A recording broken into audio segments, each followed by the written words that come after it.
So you don't like budgeting? Neither do I.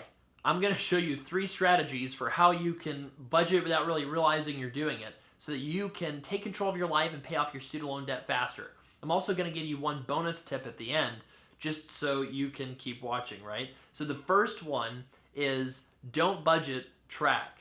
So this is something that I've used in my own life. In terms of budgeting, if you don't want to write down like what you're setting aside for each monthly category, which very few people enjoy doing, what you might do instead is just sign up for an online software that tracks your spending.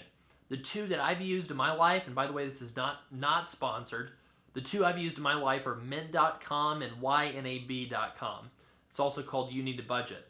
So Mint is free, but the problem is the spending categories are often totally whack and you don't even know what exactly it is you're spending at the end of the month after you look at it. YNAB is a paid service. It's less than $100 a year, I think, and you have to put in a little work, categorizing everything and putting everything in the right category that you have to do yourself. But the pro of this is that you don't have to commit to saying we're going to spend $500 a month on food or $300 on clothing or $2,000 on rent. You can sort of just track your spending without having to tell yourself that you're limited in terms of what you can spend. And just simply by you tracking your spending, you will spend less.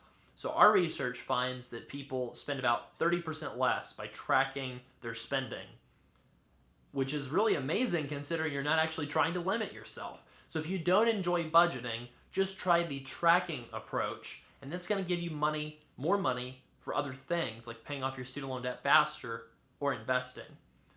The second strategy for people who don't like budgeting, who need to budget to pay off their debt, is the keep, cut back, eliminate method. So this is one of our consultants on our team, Rob Burtman, actually designed this method. So you look at your spending and you categorize everything into 3 categories. Keep, something that you really enjoy and you love. Cut back, something that you need to have or you enjoy it, but you realize, I could probably reduce that spending somewhat. And then eliminate things that you haven't used in a while, for example, subscriptions that you forget you're paying for, just things that you realize didn't bring any value to your life, but that carry, that show up big on your monthly bills, right? So if you kind of try to categorize all of your spending into keep, cut back, eliminate, the goal is to identify the spending that you really enjoy, that you really are the most grateful for, and that's what gets prioritized. So, for example, you might take your top 3 spending items, and you might say, well, which one of these is the most important to me? We're not going to cut that at all. And then we're going to cut back on maybe items 2 or 3, because maybe you don't want to cut it back completely, which is totally fine, but you really want to think, I get one big high spend splurge and other things I have to compromise on. So this keep, cut back, eliminate method, you can think about it like a traffic light, red, yellow, and green. And that's a way to not be so severe in your budgeting where you can sort of categorize your top 5 items and maybe see if you're able to cut out one of those. One example might be, if you really don't enjoy driving that much, you probably don't need a brand new car. So maybe what you're trying to do is maybe you're trying to eliminate your car payment while keeping other things like travel and vacation, which you might enjoy doing a lot more, right?